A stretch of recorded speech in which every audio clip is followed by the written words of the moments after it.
Hello friends. तो आज की इस वीडियो में हम करने वाले हैं मॉडलिंग। मॉडलिंग के जरिए हम डेटाबेस में डेटा इंसर्ट, अपडेट, डिलीट कुछ भी करवा सकते हैं। तो प्रोफेशनली जितने भी ऐप्स वगैरह डेवलप होते हैं तो उसमें मॉडलिंग के थ्रू भी मीन्स कि डेटा को एसेस किया जाता है और ऑपरेशन सारे परफॉर्म होते हैं। कोऑर्डिनेटर 4 में हम इसको कैसे यूज़ करते हैं वो आज हम इस वीडियो में देखेंगे। तो सबसे पहले हम एक टेबल क्रिएट करेंगे ब्लॉक्स नाम का, और उस ब्लॉक्स टेबल से मीन्स कि डेटा को एक्सेस करेंगे और उसमें डेटा इंसर्ट वगैरह करेंगे। मीन्स कि जितने भी मॉडलिंग के थ्रू हम फंक्शंस यूज़ करते हैं वो सारे फंक्शंस हम आज उसमें यूज़ करेंगे। तो माइग्रेशन के थ्रू हम टेबल क्रिएट करेंगे। तो आप देखोगे कि ऐप के अंदर, डेटाबेस के अंदर, माइग्रेशंस के अंदर पिछली वीडियो से हमने ऐड यूज़र और डेमो नाम के दो माइग्रेशन क्रिएट किए थे। तो हम यहाँ से PHP स्पार्क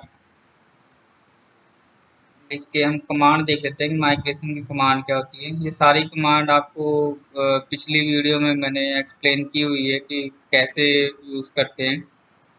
तो अगर आपने वो वीडियो नहीं देखी हुई है तो आप माइग्रेशन की वीडियो देख लें, और उसका लिंक मैंने डिस्क्रिप्शन में दिया हुआ है। तो हम लिखेंगे PHP स्पार्क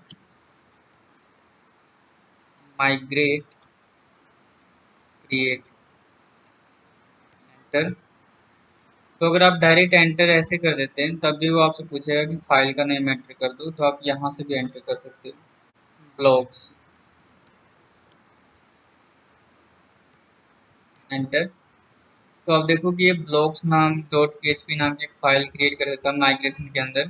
तो हम इसको ओपन करते हैं तो ये सारा स्ट्रक्चर इसने बना दिया हुआ है। तो हम टाइम स्पेंड ज़्यादा ना हो इसलिए हम यहाँ से यूज़र टेबल से, जैसे हमने यूज़र टेबल क्रिएट किया था वैसे ही हम कंट्रोल C और कंट्रोल V कर लेते हैं यहाँ पे।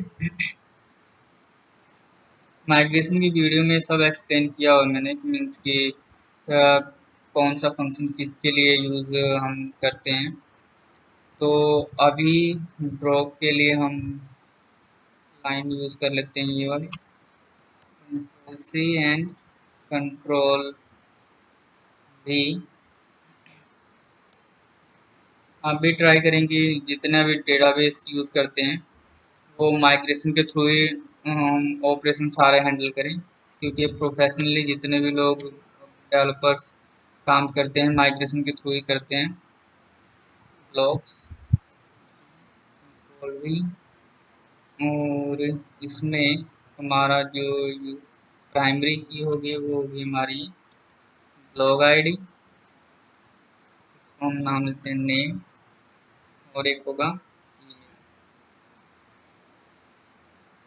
बाकी सब ठीक है। और यहाँ पे जो प्राइमरी की होगी हमारी होगी blog ID. That's it guys, हमारा माइग्रेशन की फाइल क्रिएट हो गई है। अब हम माइग्रेशन चला लेते हैं। PHP spark migrate, enter. देखिए हमारी फाइल रन हो गई है। हम इसका स्टेटस चेक कर लेते हैं, माइग्रेट स्टेटस। इसने बता दिया है, देखिए कि ब्लॉग्स नाम की फाइल उसने रन कर दी है इतने बजे, और दो फाइलें उसने ऑलरेडी रन की हुई थी। तो अभी हम आके यहाँ पे टेबल को रिफ्रेश करेंगे। देखिए फ्रेंड्स, तो हमारा ब्लॉग्स नाम का टेबल क्रिएट हो गया है, और इसको अगर हम खोलेंगे तो देखेंगे आपकी ब्लॉग आईडी, नेम, ईमेल, जितना भी हमने यहाँ पे कॉलम बनाया हुआ है वो उसने क्रिएट कर दिया है। स्ट्रक्चर देखेंगे तो सेम टू सेम वही स्ट्रक्चर है जो हमने बनाया हुआ है। तो अब इस टेबल में हमने डेटा को इंसर्ट करना है और डेटा को बाहर निकालना है और डेटा को डिलीट करेंगे थ्रू मॉडलिंग। तो हमारा माइग्रेशन का काम खत्म हो गया, तो हम इसको बंद कर देते हैं फाइलों को। अब हमने मॉडल क्रिएट करना है। तो मॉडल कैसे हम कमांड के थ्रू क्रिएट करते हैं, CLS से हम क्लियर स्क्रीन कर लेते हैं।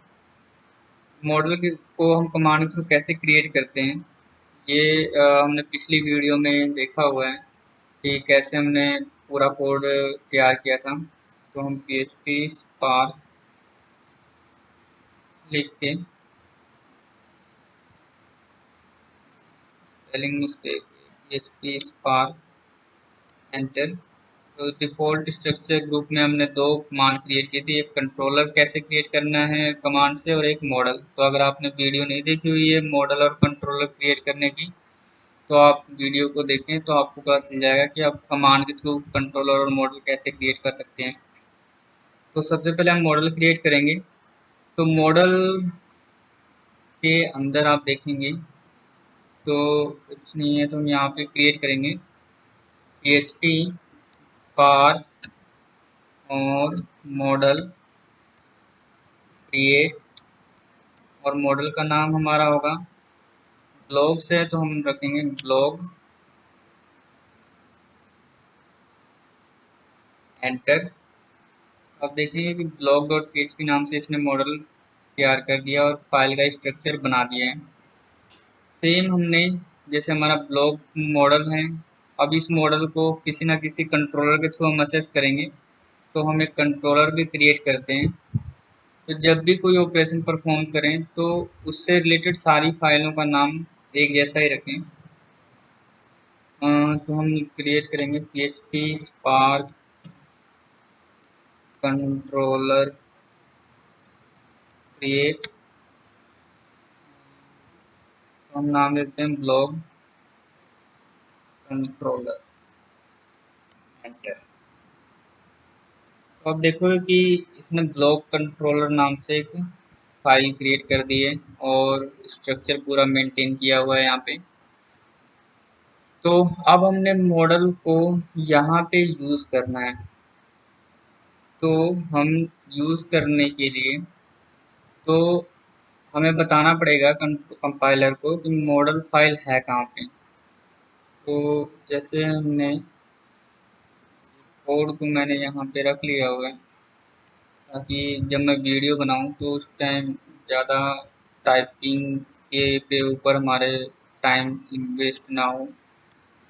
तो मॉडल्स के अंदर हमारा ब्लॉक कंट्रोलर का नाम क्या है फाइल का, कॉपी पेस्ट। और अब इस मॉडल के की क्लास को आप किसी न किसी ऑब्जेक्ट के थ्रू एक्सेस कर सकते हो। तो इसका हमें एक ऑब्जेक्ट क्रिएट करना पड़ेगा। तो ऑब्जेक्ट क्रिएट करने के लिए आप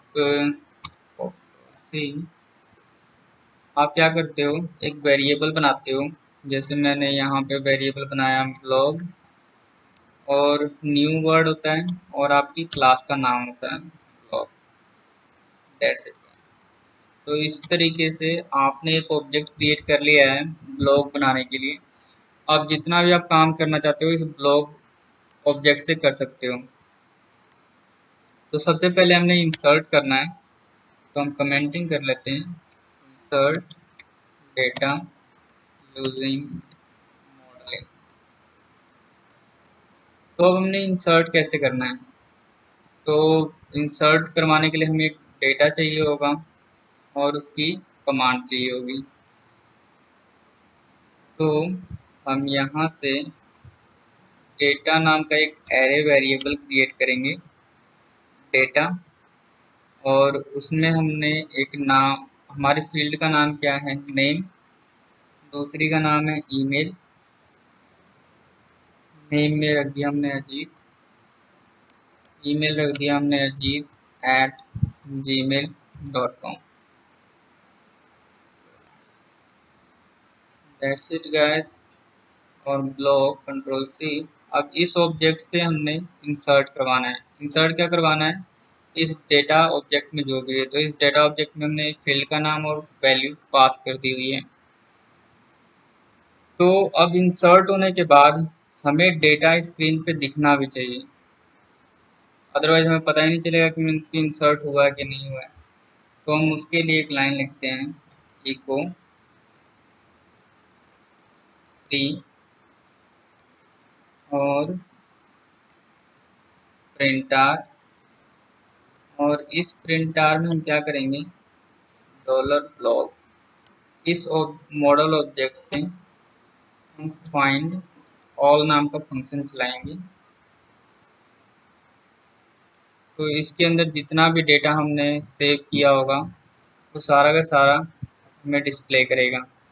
बट अभी ये चलेगा नहीं, क्योंकि जैसे हम ब्लॉक मॉडल से काम कर रहे हैं तो ब्लॉक मॉडल में कुछ चीज़ें स्पेसिफाई करनी होती हैं कि कौन सा टेबल यूज़ करेगा।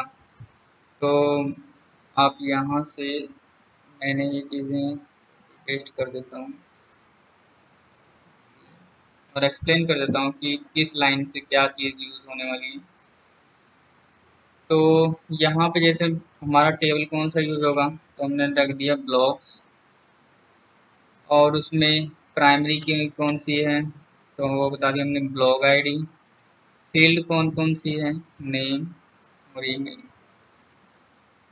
अलाउड फील्ड्स में अगर आपने यहाँ पे यूज़ की हुई है तो जितने फिर कॉलम आप यहाँ पे बताओगे सिर्फ और सिर्फ उन्हीं कॉलम्स में डेटा इंसर्ट या अपडेट करने की परमिशन होती है। तो अभी हम नेम और ईमेल दोनों में डेटा इंसर्ट करने जा रहे हैं। Return type by default array होती है, तो अभी हम ऑब्जेक्ट कर देते हैं कि कुछ डेवलपर ऑब्जेक्ट से काम करना पसंद करते हैं और कुछ डेवलपर एरे से काम करना पसंद करते हैं। दैट्स इट गाइस, ये हमने सब कुछ सेटअप कर दिया है। तो अब हम इसको रन करके देखते हैं कि एग्जैक्टली सब कुछ हमारा रन हो रहा है कि नहीं हो रहा है, ये डेटा इंसर्ट हो रहा है कि नहीं। तो रन करने के लिए हम कमांड से ही रन करेंगे, php spark सर्व और यहाँ पे इस लिंक को कंट्रोल क्लिक से हम फॉलो कर लेते हैं और स्लैश ब्लॉक कंट्रोलर। इसने इंसर्ट किया रिकॉर्ड को और फाइंड ऑल से इसने डिस्प्ले कर दिया। अब जितनी बार हम इसको रिफ्रेश करेंगे उतनी बार ये डेटा इंसर्ट करेगा, क्योंकि हमने कोड में क्या लिखा है कि पहले इंसर्ट कर दो और फिर जितना भी डेटा है फाइंड ऑल से डिस्प्ले करवा दो। तो ये तो तरीका है हमारा इंसर्ट करवाने का। तो जितनी बार भी आप इंसर्ट करो तो आप इस तरीके से इंसर्ट कर सकते हो। अब किसी रिकॉर्ड को अपडेट करना है तो आप अपडेट कैसे करते हो मॉडलिंग में, तो अपडेट डेटा मॉडलिंग। तो हम यहाँ पे इसी हमें एक ऑब्जेक्ट एक वेरिएबल बनाना होगा और उस वेरिएबल के थ्रू ही हम इसको कमेंट कर देते हैं, क्योंकि इंसर्ट का कोड हमने देख लिया है कि हम इंसर्ट कैसे करवा सकते हैं। अब हम अपडेट का कोड देख रहे हैं। तो इंसर्ट की जगह पे क्या आ जाएगा आपका अपडेट। अब यहाँ पे अब जैसे मैंने लिख दिया अजीत 123 123 और यहाँ पे सबसे इसमें दो पैरामीटर यूज होते हैं। पहला पैरामीटर होगा कि किस की को इसने अपडेट करना है। तो आप प्राइमरी की जैसे आपने 2 बता दिया और डेटा में पास कर दिया, तो इस प्राइमरी की को इस डेटा से जो भी आपने लिखा होगा उससे अपडेट करेगा। तो अभी आप देखोगे तो यहाँ पे दो चीज़ें हैं, दो की हैं 1 एंड 2। तो हमने 2 को चेंज करना है, अपडेट करना है, तो हमने कोड लिखा है। इसको अगर हम रिफ्रेश करेंगे तो आप देखो कि 2 की वैल्यू को उसने चेंज कर दिया है। तो इस तरीके से आप किसी भी रिकॉर्ड को अपडेट कर सकते हो। अगर आपने एक से ज़्यादा रिकॉर्डों को सेम डेटा से ही अपडेट करना है तो आप डायरेक्ट यहाँ पे एरे भी पास कर सकते हो। हमने पहले आईडी बता दी और दूसरी आईडी बता दी और सेव किया। अब हम रन करेंगे तो अब देखिए इसने इसको भी अपडेट कर दिया और इसको भी अपडेट कर दिया।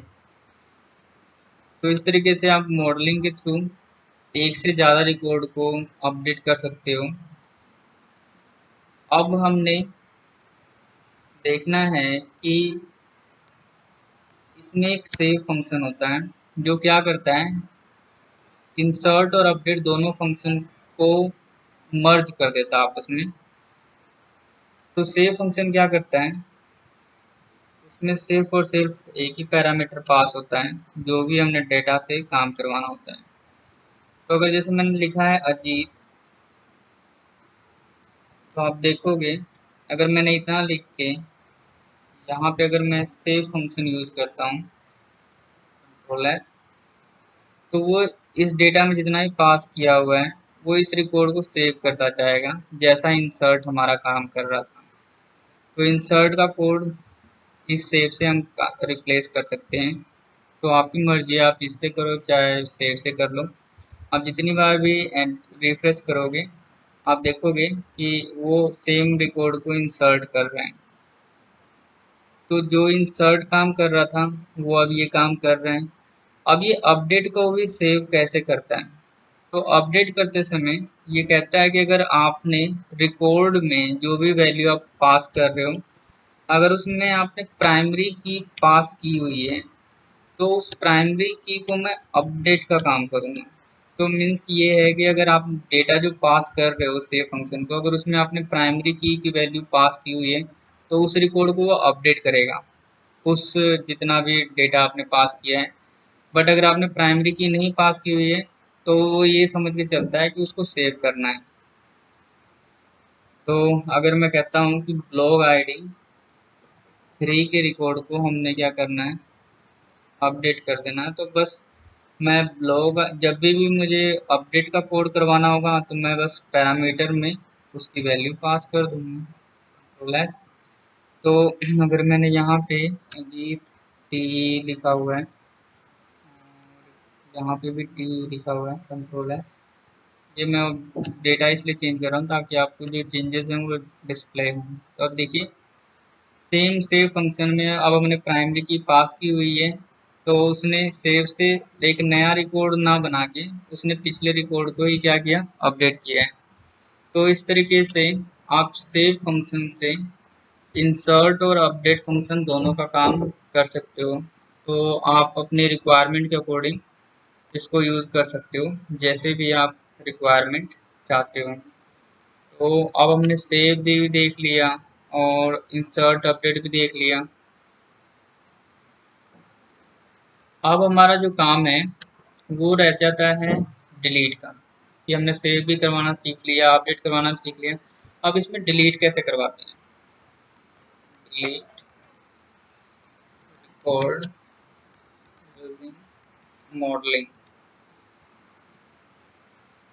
तो आप देखोगे कि डिलीट में सिर्फ और सिर्फ हमारा एक डिलीट फंक्शन यूज होगा।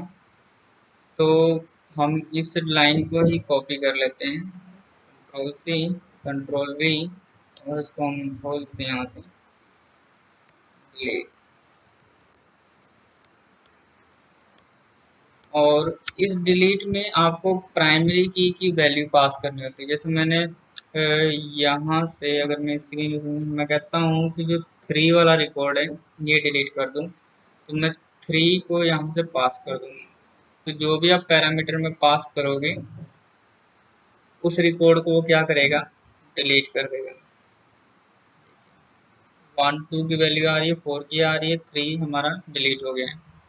अब एक से ज़्यादा रिकॉर्ड डिलीट करने हैं तो क्या करना है, जैसे मैं चाहता हूँ 1 और 4 डिलीट हो जाएं, तो इस पैरामीटर में आप एक से ज़्यादा वैल्यू भी पास कर सकते हो इन एरे 1 4। जैसे 1 और 4 को डिलीट करना तो मैंने 1 और 4 पास किया, और अगर मैं यहाँ पे रिफ्रेश करूँगा तो आप देखो सिर्फ 2 का रिकॉर्ड रह गए हैं, 1 और 4 को उसने डिलीट कर दिया है। तो इस तरीके से आप डिलीट को यूज़ कर सकते हो अपने कोड में।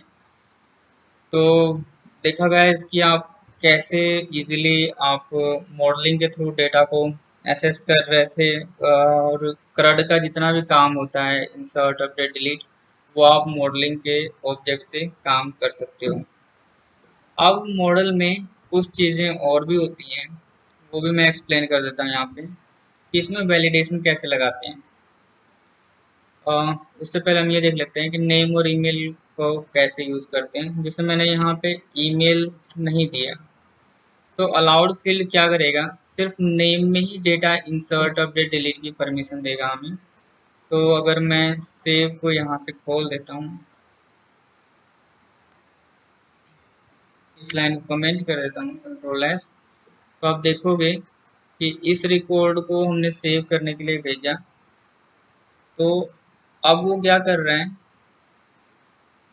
सिर्फ और सिर्फ नेम को ही सेव करवा रहे हैं, ईमेल को सेव नहीं करवा रहा है।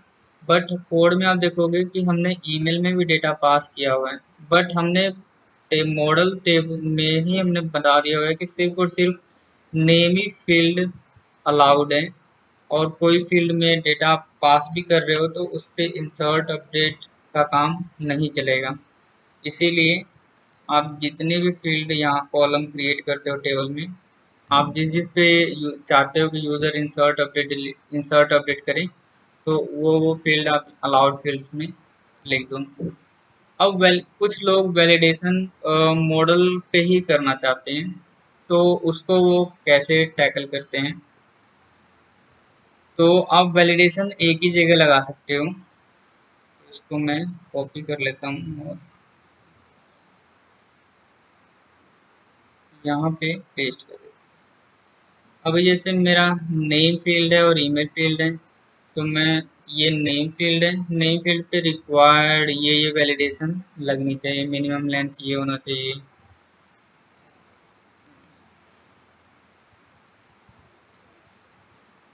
तो ये कोड किया हुआ है कि अगर मिनिमम लेंथ का अगर एरर आ रहा है, तो उस टाइम अगर हम अपने अकॉर्डिंग मैसेज देना चाहते हैं तो मिनिमम लेंथ के पे ये वाला एरर आए, तो हम अपने अकॉर्डिंग मैसेज चेंज भी कर सकते हैं। जो वैलिडेशन मैसेज से पहले आपको फील्ड नेम बताना है, और फिर कौन सा एरर है वैलिडेट किया है वो बता देना है, क्योंकि ये सारे वैलिडेटर हैं, रिक्वायर्ड, अल्फा न्यूमेरिक। इसका मतलब ये है कि 1 2 3 मीन्स कि 3 वैलिडेशन यहाँ पे इस नेम फील्ड पे हम लगा रहे हैं। कंट्रोल एस किया, और तो अब अगर नेम फील्ड अगर खाली होगा, जैसे ईमेल फील्ड हमारी खाली थी तो हम सेव करवा ले रहे थे डेटा को, बट अगर नेम फील्ड अगर हमारा खाली है, यहाँ से अगर हम कुछ भी नहीं पास करते हैं, कंट्रोल एस, तो हम देखते हैं कि वो सेव कर रहा है कि नहीं कर रहा है। अब देखो, सेव वो नहीं कर रहा है, तो उसने वैलिडेट कर दिया है, बट हमें अभी एरर मैसेज दिख नहीं रहा। तो एरर मैसेज देखने के लिए हमें एक लाइन और लिखनी पड़ती है। हम चेक करते हैं कि जो यूजर ने फंक्शन रन किया है वो ट्रू हो के आया है कि फॉल्स हो के आया है। तो हम यहीं पे एक इफ कंडीशन लगा सकते हैं, if log triple equal to false है। इसका मतलब ये है कि अगर फॉल्स होके आ रहा है, मॉडल पे ये सेफ्टी फंक्शन नहीं चल रहा है, तो आपने क्या करना है, तो सिंपली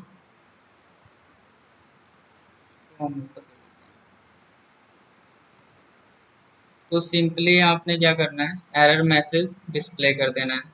और एरर मैसेज कहाँ पे है, मॉडल ऑब्जेक्ट का जितना भी एरर है, कंट्रोल एस। तो इस तरीके से आप वैलिडेट कर सकते हो। अगर अब हमने रिफ्रेश किया तो देखो, the name field is required. अगर हमने नेम फील्ड में एक वैल्यू डाल भी दी ए, प्लस, और अगर अब हम देखते हैं तो आप देखोगे अब ये बोलेगा for the field must be at least 3 characters in length. तो इस तरीके से आप वैलिडेशन का काम कुछ लोग कंट्रोलर में करते हैं, तो उससे क्या होता है कि हमें हर फील्ड पे मल्टीपल टाइम एक ही वैलिडेशन लगानी पड़ती है। तो अगर आप मॉडल लेवल पे ही अगर वैलिडेशन लगा देते हो, तो आप को बार बार एक ही कोड नहीं करना पड़ता। जितनी प्रोफेशनल एप्लीकेशन बनती हैं, तो वहाँ पे ऐसे ही वैलिडेशन लगा लेते हैं लोग मॉडल पे ही।